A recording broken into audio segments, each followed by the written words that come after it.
संजू आई। ये कहानी है संजू के रिश्तों की। एक तरफ तो उसकी प्यारी माँ है जो न जाने क्यों संजू को लड़कियों की तरह रहने को प्रेरित करती है, और दूसरी ओर है ऋतु, जिससे संजू को प्यार है। भाग 5। पापा, कैसी हो सुधी? फोन पर सुधी शब्द सुनते ही जैसे संजू की माँ के दिल की सारी हसरतें उमड़ उठी। उसका जीवन तो जैसे हमेशा सिर्फ और सिर्फ संजू की माँ के रूप में ही गुजरता था। पर संजू की माँ बनने के पहले कभी वो सुधा हुआ करती थी। एक माँ होने के अलावा वो एक पत्नी भी थी, जो कि कभी अपने पति की प्रेमिका भी थी। संजू के पापा उसे प्यार से सुधी कहकर पुकारते थे, और फोन पर सुधी सुनकर यकायक ही एक पत्नी जाग उठी थी जो न जाने कब से एक माँ के जीवन के पीछे छिपी थी। अच्छी हूँ, सुधा यानी संजू की माँ ने खुशी से कहा। हफ्ते में पति के फोन 1 या 2 बार जब भी आते तब वो चंद मिनट ही होते थे जब उसे एहसास होता था कि वो एक पत्नी भी है, और इसलिए सुधा की खुशी वाजिब थी। तुम कैसे हो, राजीव? उसने अपने पति से पूछा जो अपने परिवार से दूर विदेश में ऑयल कंपनी के लिए काम करता था। मैं भी अच्छा हूँ। सुधी, तुम अपने फोन पर वीडियो क्यों नहीं चालू कर देती? तुम्हें कब से देखा नहीं है, राजीव ने कहा। अभी करती हूँ। सुधा भी तो अपने पति को देखने को आतुर थी। पर ये क्या, फोन पर वीडियो चालू ही नहीं हो रहा था। घर का वाईफाई बंद जो था। संजू संजू जरा देख तो वाईफाई को क्या हुआ है, सुधा ने कहा। हाँ माँ, देखती हूँ, संजू ने कमरे के अंदर से जवाब दिया, जो कि अपनी साड़ी पहने अकेले ही इठला रहा था। न जाने क्यों उसे साड़ी पहनकर इतनी खुशी हो रही थी। 1 मिनट राजीव, जब तक वाईफाई ठीक होता है तब तक मैं घर के बाहर निकालकर ट्राई करती हूँ। बाहर 4 ग्राम का सिग्नल ठीक आता है, सुधा ने फोन पर राजीव से कहा। घर से बाहर निकलते निकलते सुधा को भी मौका मिल गया कि वो अपने बिखरे हुए बाल सुधार ले। पति के सामने खूबसूरत बनकर रहना हर पत्नी को अच्छा लगता है, और फिर पति इतने समय बाद मिले तो कहना ही क्या। सुधा ने झटपट अपने बालों को खोलकर एक बार उन्हें संवारकर रबर से बांध और फिर दरवाजा खोलकर घर से बाहर आ गई। बाहर आते ही उसने फिर से वीडियो शुरू किया और इस बार फोन पर वीडियो काम कर गया। अपने पति को देखते ही सुधा मुस्कुरा उठी। तुम आज से 17 साल पहले वाली सुधी की ही तरह सुंदर हो। गुलाबी रंग की साड़ी तुम पर हमेशा खूबसूरत लगती है, राजीव ने कहा। क्यों मस्खरी करते हो जी? तुम्हारी सुधी बूढ़ी हो रही है, वो बोली। मेरी सुधी आज भी बहुत सुंदर है। मैं और बहस नहीं करूंगा, राजीव ने प्यार से कहा। कब आ रहे हो तुम? तुम्हारा कब से इंतजार कर रही हूँ मैं। तुम तो जानती ही हो मेरा काम। अभी भी 3 महीने और बचे हैं। मैं भी तो घर आने को उतना ही बेताब हूँ, तभी तो इतनी रात को जागकर तुम्हें फोन कर रहा हूँ, राजीव ने कहा। अब इतना लंबा इंतजार नहीं किया जाता मुझसे राजीव। अकेली पड़ चुकी हूँ मैं। अब थक भी गई हूँ। तुम अब नौकरी क्यों नहीं बदल लेते, सुधा बोली। सुधी, दिल तो मेरा भी यही चाहता है, लेकिन तुम जानती हो न कि मैं ये नौकरी क्यों कर रहा हूँ। हाँ, सुधा ने थोड़ा उदास होते हुए कहा। बस कुछ साल और संभाल लो सुधी। तब हमारे पास इतने पैसे होंगे कि संजू के इलाज में जितनी भी जरूरत होगी हम उसे पूरा कर सकेंगे, राजीव ने कहा। उसकी आवाज भी थोड़ी धीमी हो गई थी। संजू कैसा है, राजीव ने सुधा से पूछा। अच्छा है सुधी, वो खुश तो है न, एक चिंतित पिता ने पूछा। हाँ, बहुत खुश है, सुधा ने कहा और फिर थोड़ा रुककर बोली। पता है, आज मैंने उसे पहली बार साड़ी पहनाई है। बहुत खूबसूरत लग रहा है साड़ी में। अभी अंदर कमरे में साड़ी पहनकर चलने की प्रैक्टिस कर रहा है। साड़ी। संजू इतना बड़ा हो गया है, राजीव की आवाज में एक अजीब सा दर्द था। राजीव भी आखिर एक पिता था जो अपने बेटे की स्थिति जानता था। अपने बेटे को धीरे धीरे यूं बेटी बनते देख कहीं न कहीं उसे दुख भी होता था। हालांकि आज तक राजीव ने संजू को कभी भी लड़की के रूप में नहीं देखा था। सुधा को डर लगता था कि कहीं राजीव संजू को इस तरह देखकर अंदर से टूट न जाए। सुधी, मैं संजू को देख सकता हूँ? राजीव ने सुधा से पूछा। राजीव, तुम उसे इस तरह देख सकोगे? तुम क्यों खुद को दर्द देना चाहते हो राजीव? सुधा ने कहा। सुधा, यदि मैं अपने बेटे को इस वक्त सहारा न दे सका तो मैं आगे कैसे उसका साथ पाऊंगा? हम दोनों में दूरी न बढ़ जाएगी। मैंने इस बारे में बहुत सोचा है और मैंने तय किया है कि संजू की इस यात्रा में मैं उसके साथ रहूंगा और उसे इस तरह से झूठलाकर नहीं जीऊंगा। तुम सचमुच उससे बात करना चाहते हो राजीव? तुम उसे देखकर रोओगे तो नहीं? तुम यदि मजबूत न रहे तो शायद संजू भी टूट जाएगा, सुधा ने कहा। हाँ, मैं उसे देखना चाहता हूँ सुधा। मेरी संजू से बात करा दो। ठीक है, मैं अभी अंदर जाकर बात कराती हूँ। शायद अब तक वाईफाई भी चालू हो गया होगा, सुधा बोली और फोन लेकर अंदर आ गई। संजू घर के अंदर ही वाईफाई को चालू करके उठा ही था। अपने पल्लू को पकड़े हुए संजू ने माँ से कहा, माँ अब वाईफाई ठीक हो गया है। सुधा संजू के पास आकर उसके सर पर हाथ फेरते हुए बोली, संजू तेरे पापा तुझसे वीडियो पर बात करना चाहते हैं। माँ की बात सुनते ही संजू के चेहरे से मुस्कान गायब हो गई। संजू आज तक अपने पापा के सामने लड़की बनकर नहीं आया था। अपने पापा से वो कैसे नजरें मिलाएगा इस वक्त, वो भी जब उसने साड़ी पहना हुआ है और ऊपर से नीचे तक पूरी तरह से लड़की लग रहा है। अपने पापा के लिए तो वो बेटा ही था, अब कैसे बात करेगा वो पापा से? अचानक ही उसे खुद पर शर्म महसूस होने लगी। जिस साड़ी से वो बहुत खुश था वही साड़ी उसे अब एक जंजाल लगने लगी। सुधा ने जो ही संजू के हाथ में फोन पकड़ाया, संजू की नजरें झुक गई।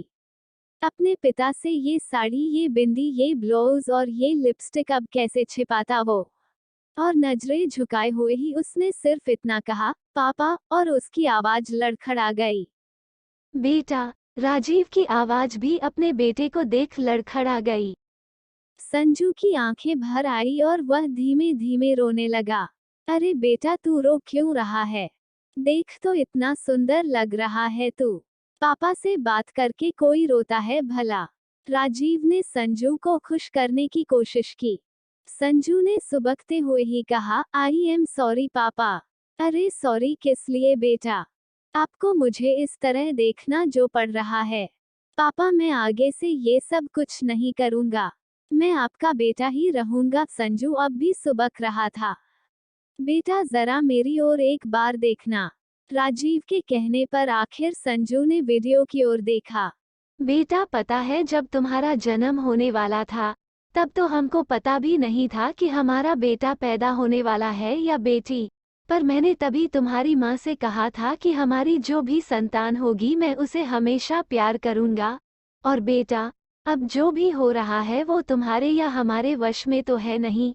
तुम दुखी क्यों होते हो? बस इतना याद रखना कि तुम्हारे पापा तुमसे हमेशा प्यार करते हैं। और जो भी होगा, तुम रहोगे तो हमारे संजू ही ना। अब रोना बंद करो और जरा मुस्कुराओ, राजीव ने कहा। और संजू किसी तरह अपने आंसू पोंछकर मुस्कुराने की कोशिश करने लगा। ये हुई न संजू वाली बात। हमेशा ऐसे ही मुस्कुराना संजू। रोना मत कभी। कभी ये मत सोचना कि तुम्हें पापा से सॉरी कहना पड़ेगा, राजीव ने कहा। थैंक यू पापा, संजू ने मुस्कुराकर कहा।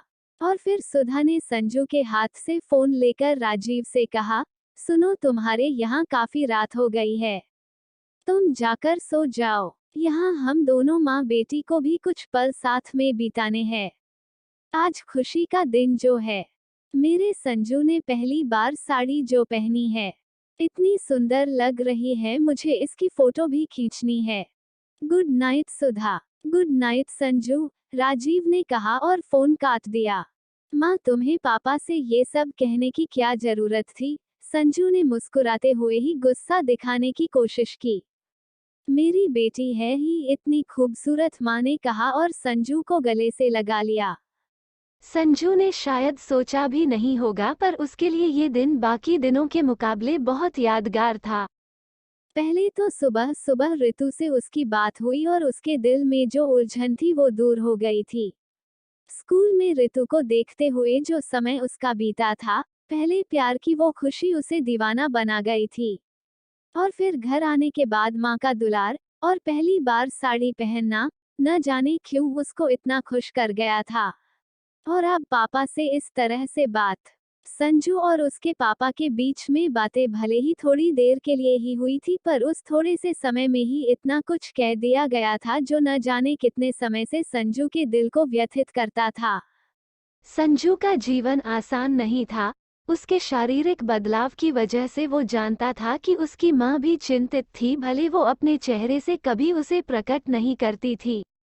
माँ के कहने पर उसने घर में सलवार सूट पहनना शुरू तो कर दिया था और थोड़ा बहुत लड़कियों के हाव भाव भी सीखने लगा था, ताकि भविष्य में यदि उसे लड़की के रूप में जीवन गुजारना हो तो तकलीफ न हो। इसलिए तो वो अपनी माँ की बात अन्य मन से ही सही मान जाता था। पर उसके दिल में एक दुख भी था। उसके माँ पिता के लिए उसने बेटे के रूप में जन्म लिया था और अब वो उनकी बेटी बनता जा रहा था। माँ तो फिर भी उसके साथ थी, पर पापा उससे बहुत दूर थे। उन्होंने तो संजू को लड़की के रूप में कभी देखा भी नहीं था। शायद इसलिए संजू को ग्लानि महसूस होती थी कि वो अपने पापा का अच्छा बेटा नहीं बन सका। उसे डर लगता था कि उसके पापा उसे यूं देखकर क्या सोचेंगे।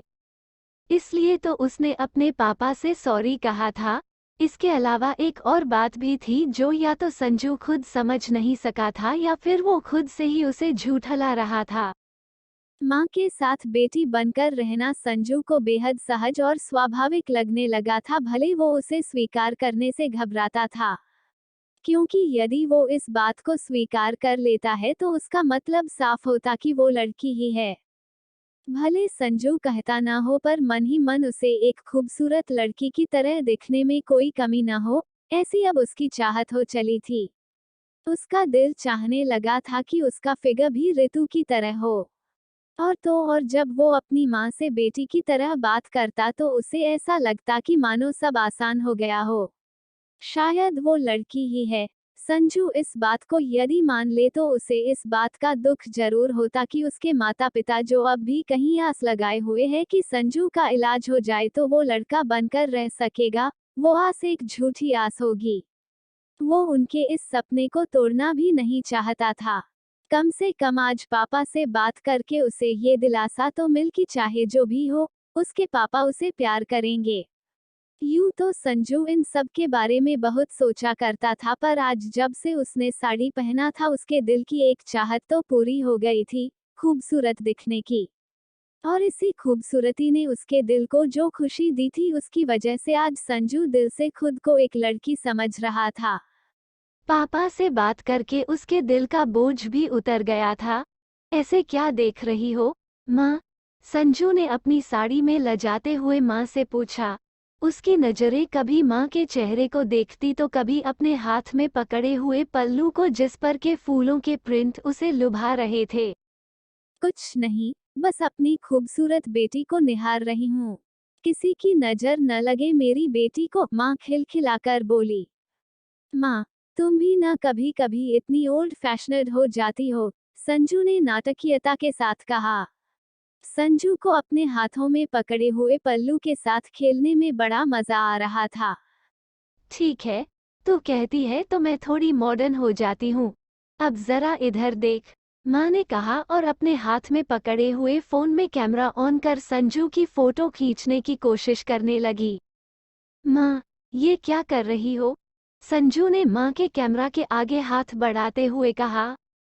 अरे फोटो ही तो खींच रही हूँ, तू जरा एक स्माइल तो करना, माँ बोली। मैं नहीं करूंगी स्माइल। संजू ने थोड़े नखरे दिखाए और माँ से मुंह फेर कर पलटने लगा। पर माँ ने झट से एक फोटो खींच ही ली। मुंह फेरे हुए संजू की उस फोटो में संजू का बैकलेस ब्लाउज और उसकी साड़ी के साथ बहुत ही खूबसूरत पोज आ गया था। बस संजू का चेहरा पूरी तरह से नहीं दिख रहा था, क्योंकि वो उस वक्त पलट रहा था और फिर उसके खूबसूरत बाल भी उसके चेहरे पर आ रहे थे। संजू देख तो सही, कितनी सुंदर फोटो आई है। किसी मॉडल से कम नहीं लग रही है तू। माँ ने खुशी से संजू को फोटो दिखाने की कोशिश की। माँ के कहने पर संजू ने भी फोटो देखा तो उसे तो मानो यकीन ही नहीं हुआ कि फोटो में दिखने वाली लड़की वो खुद है। साड़ी का जादू संजू समझ गया था। पर माँ, ये फोटो तो बड़ी डार्क आई है। संजू ने थोड़े उदास स्वर में कहा। रुक, मैं जरा लाइट ऑन करके फिर से एक फोटो खींचती हूँ, माँ ने कहा। चल अब जरा एक पोज तो दे। लाइट ऑन करने के बाद माँ बोली। मुझे पोज करना नहीं आता माँ, संजू ने कहा। अरे इतना भी मुश्किल नहीं है, तू एक बार कोशिश तो कर, माँ बोली। संजू भी माँ की बात मानकर कोशिश करने लगा। वो टीवी सीरियल की औरतों को याद करने की कोशिश करने लगा कि वो साड़ी पहनकर कैसे बैठती है। पर बेचारा संजू अपने पल्लू और बालों को संभालने के बीच पोज करने में संघर्ष करते रह गया। माँ ने संजू को यूं बेचैन होते देख कहा, रुक मैं बताती हूँ तुझे। सबसे पहले तो अपने घुटनों को पास लेकर आ। लड़कियां घुटनों को यूं दूर दूर नहीं रखती, माँ ने कहा। संजू ने भी कहे अनुसार अपने दोनों घुटनों को बेहद पास ले आया।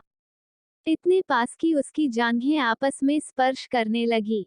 इतने पास की पेंटी के अंदर उसका लिंग कुछ दब सा गया था। जांघों का स्पर्श उसके लिए एक नया अनुभव था। अक्सर वो सलवार या पेंट पहना होता था, इसलिए हमेशा उसकी जांघों के बीच कोई कपड़ा हुआ करता था। पर आज उसकी पेंटी से नीचे उसके पैर पूरी तरह से पेटीकोट के अंदर खुले हुए थे।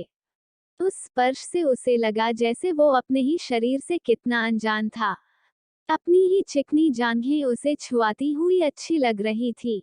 फिर माँ ने पास आकर उसकी कमर की नीचे की प्लेट्स को सुंदर तरीके से सजाया तो संजू को उन्हें देखकर बहुत खुशी हुई। माँ, इस पल्लू को कहाँ रखूं? संजू को अब भी समझ नहीं आ रहा था कि वो अपने पल्लू का क्या करे। इसे यूं सामने लाकर अपने हाथ से पकड़ लेना। माँ ने संजू की बांह के नीचे से पल्लू को सामने लाकर उसकी गोद में रखा। अब पल्लू और साड़ी दोनों ही खूबसूरत लग रही थी। संजू का पोज लगभग तैयार था। अब जरा दूसरे हाथ से अपने बालों को पीछे करना, माँ ने कहा।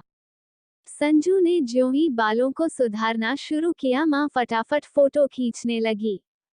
फोटो तो बहुत खूबसूरत आ रही थी, पर लाइट अभी भी काफी नहीं थी। संजू, क्यों न हम छत पर चलकर फोटो खींचे? वहाँ रोशनी अच्छी आएगी, माँ ने फोटो को देखकर कहा। नहीं माँ, वहाँ किसी ने मुझे देख लिया तो क्या करूँगी मैं? संजू ने मना किया। पर माँ, आज ऐसे कहाँ मानने वाली थी। तू चिंता क्यों करती है? कोई नहीं देखेगा तुझे। छत पर एक और जहाँ दीवार है ना, हम वहाँ जाकर फोटो खींचेंगे। माँ ने अपनी बात से संजू को मानने के लिए मजबूर कर ही दिया। और माँ संजू का हाथ पकड़कर सीढ़ियों की ओर ले गई जहाँ से छत तक जाना था। सीढ़ी पर पहुँचते ही माँ ने संजू को रोक और बोली, देख, सीढ़ी पर चढ़ते वक्त साड़ी पर थोड़ा ध्यान देना होता है। यदि ध्यान नहीं दोगी तो खुद ही अपनी साड़ी पर पैर रख दोगी और फिर या तो तुम गिर पड़ोगी या तुम्हारी साड़ी खुल जाएगी। इसलिए जरा ध्यान से मेरी ओर देखना कि कैसे चढ़ते हैं साड़ी पहनकर, माँ ने कहा। और संजू गौर से माँ की ओर देखने लगा। सबसे पहले तो अपनी उंगलियों से यूं अपनी साड़ी की प्लेट्स को ऐसे पकड़ते हैं और फिर उसे यूं इतना उठाओ कि साड़ी पर पैर पड़ने की संभावना न रहे। माँ ने प्यार से संजू को समझाया। संजू ने भी माँ को देख वैसे ही किया। और फिर माँ बेटी सीढ़ी पर चढ़ने लगी। संजू ने देखा कि उसका लंबा पल्लू सीढ़ियों से लग रहा है तो उसने आगे अपनी माँ को चलते देखा कि वो कैसे अपने पल्लू को मैनेज कर रही है। माँ को देखकर संजू ने अपने दूसरे हाथ से अपने पल्लू को पीछे कमर और कूल्हों से होते हुए सामने अपनी नाभि के पास लाया और अपने हाथ में उसे पकड़कर चढ़ने लगी। अब सीढ़ी पर चढ़ना संजू के लिए आसान हो गया था और उसे एक औरत की भांति चलने में मजा भी आ रहा था। उसकी साड़ी के अंदर का पेटीकोट उसके कदमों को बड़े ही प्यार से रोकता भी था कि वो लड़कों की तरह लंबे लंबे कदम न ले सके। वरना संजू तो हमेशा 2 सीढ़ी एक बार में लंघ कर चढ़ता था, पर उसका पेटीकोट उसे एक कदम पर एक सीढ़ी चढ़ने के लिए मजबूर कर रहा था। संजू को तो अच्छा ही लग रहा था।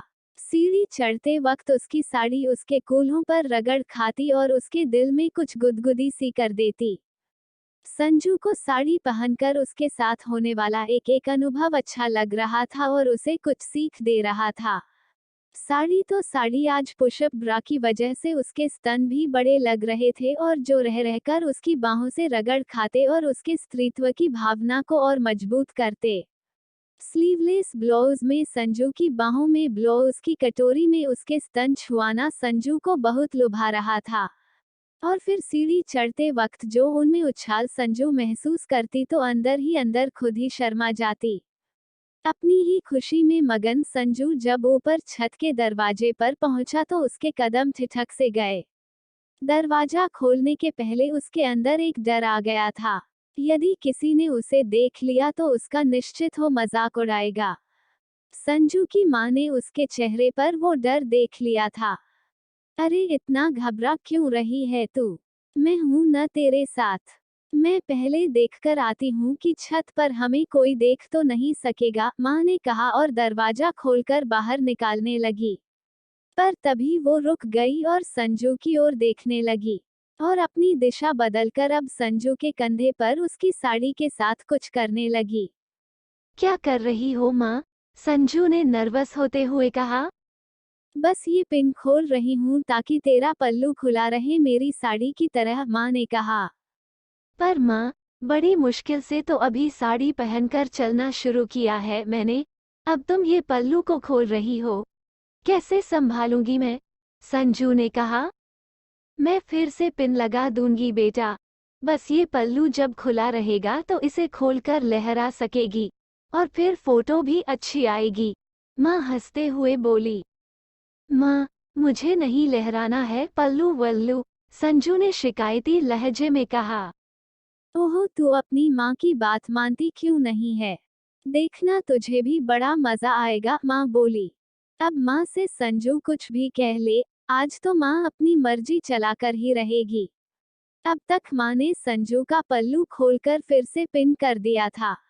अब पल्लू खुलकर उसकी साड़ी संजू की कलाइयों तक आ रही थी और साड़ी के पल्लू की लंबाई अब उसके घुटनों से नीचे होते हुए लगभग जमीन तक पहुंच रही थी। इसलिए संजू ने अपने हाथों को कुहनियों के पास मोड़ते हुए साड़ी को जरा ऊपर उठाया। देख, तू यूं ही चिंता कर रही थी, तुझे तो साड़ी संभालना अच्छे से आता है, माँ ने कहा और दरवाजे से छत पर चली गई। छत पर माँ ने इधर उधर देखा और जब सब कुछ साफ दिखाई दिया तो माँ ने संजू को छत पर आने का इशारा किया। बेचारा संजू बेहद ही घबराया हुआ था, पर आज माँ की बात वो टाल नहीं सकता था। पहले तो उसने धीमे से अपना सर बाहर निकाला और फिर अपनी साड़ी को प्यार से संभालते हुए उसने पहला कदम दरवाजे की दहलीज को पार कर छत पर रखा। यूं तो वो अभी भी अपने ही घर की छत पर था, पर बाहर की खुली हवा में संजू का औरत के रूप में यह पहला कदम था। डर और रोमांच के मारे उसकी बाहों में उसके रोंगटे खड़े हो गए थे। या फिर शायद मौसम में थोड़ी ठंड थी, उसका असर था। संजू को कम से कम एक तसल्ली थी, खुले पल्लू की वजह से उसकी एक बांह तो ठंड से बची हुई थी। उसने अपने पल्लू से ढके हाथ से अपनी खुली बांह पर हाथ फेरकर खुद को गर्मी का एहसास देने की असफल कोशिश की। छत पर आते ही हल्की गुलाबी हवा में उसके खुले लंबे बाल लहराने लगे और फिर अपने ही आप उसके हाथ उसके बालों को उस बहती हवा में संभालने में लग गए। उसने बड़े ही प्यार से अपने बालों को अपने कानों के पीछे फंसाया, पर फिर भी बाल हवा में उड़ते ही रहे। संजू को उसकी नग्न पीठ पर चूमती हुई हवा बेहद प्यारी लग रही थी। उस ठंड में भी उसे एक खुशी मिल रही थी और वो खुशी उसके चेहरे पर साफ झलक रही थी। अपने बालों और उड़ते हुए पल्लू को संभालता हुआ पल्लू जब मुड़कर अपनी माँ की ओर देखा तो उसने देखा कि उसकी माँ उसकी फोटो खींच रही थी। संजू को यकीन था कि उसकी यह तस्वीर सबसे खूबसूरत होगी, और यह सच भी था। उस गुलाबी ठंड में उसकी हल्की ऑरेंज रंग की साड़ी में लाल रंग के फूलों के प्रिंट, उसकी लाल लिपस्टिक और हाथों में एक एक कंगन, सब कुछ बहुत खूबसूरत लग रहा था। संजू बहुत खूबसूरत लग रही थी और उसकी फोटो भी उतनी ही खूबसूरत आई थी। संजू, यहाँ कोई भी नहीं है। अब तुझे जैसे पोज करना है वैसे पोज कर, माँ ने खिलखिलाते हुए कहा। वैसे तो माँ की साड़ी भी हवा में लहरा रही थी, पर उसकी माँ को इस वक्त अपनी साड़ी की कोई फिक्र नहीं थी। माँ की नज़र तो इस वक्त सिर्फ और सिर्फ अपनी खूबसूरत बेटी पर थी। माँ की बात सुनकर संजू मुस्कुरा दिया। पोज करना उसके बस की बात नहीं थी। वो तो इस पल में इतना खुश था कि उसे पोज करने की जरूरत भी नहीं थी। अपने एक हाथ को मोड़कर अपने खुले हुए पल्लू को संजू आगे की ओर लाकर छत में उस दिशा की ओर बढ़ने लगा जहां एक दीवार थी। ठंडी ठंडी हवा अब उसके ब्लाउज से होकर उसके अंदर तक जा रही थी। अब तो उसके उरोजों में भी हल्की गुलाबी ठंड से रोंगटे खड़े हो रहे थे और उसके निप्पल हल्के से फूलकर खड़े हो रहे थे। ये सब अनुभव उसके ब्रा के अंदर संजू को हो रहा था, पर वो समझ नहीं पा रहा था। संजू को इतना खुश देखकर माँ भी बड़ी खुश थी और संजू के एक एक कदम पर उसकी फोटो खींच रही थी। एक एक फोटो संजू के लिए यादगार होने वाली थी और भविष्य में उसे इस दिन की याद दिलाएगी। एक बार जरा पलट कर तो दिखा, माँ ने संजू से कहा। और संजू ने माँ से बिना कोई सवाल किए उनकी ये इच्छा भी पूरी कर दी। उसके पलटते ही संजू के हाथ पर से उसका पल्लू लहर उठा। कितना खूबसूरत पल था वो। उसे इस तरह देखकर माँ भी कुछ देर के लिए फोटो खींचना भूलकर अपनी बेटी को निहारने लगी। यदि संजू हमेशा के लिए मेरी बेटी बन जाए तो भी इसमें कोई बुरा नहीं है, माँ ने मन ही मन सोचा और संजू को लहराते देखने में मगन हो गई। माँ, तुम सच कहती हो, साड़ी पहनकर मुझे बहुत अच्छा लग रहा है। ऐसा लग रहा है कि मैं यही तो हूँ। ऐसा लग रहा है जैसे सालों से मेरी एक इच्छा थी जिसे मैं खुद नहीं जानती थी, और आज वो इच्छा पूरी हो गई है।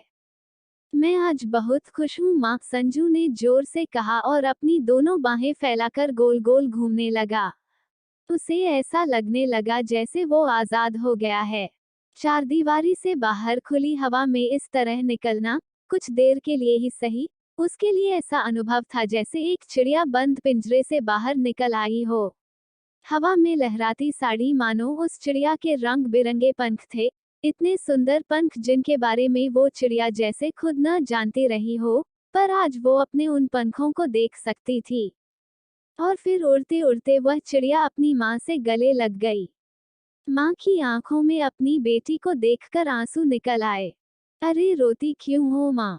देखो मैं कितनी खुश हूँ, संजू ने माँ की आंखों से आंसू पोंछते हुए कहा। ये तो खुशी के आंसू है बेटी, इन्हें बहने से मत रोक, माँ ने कहा और संजू के सर पर हाथ फेरते हुए उसे अपने सीने से लगा लिया। माँ बेटी का यूं गले मिलना पहले से बहुत अलग था।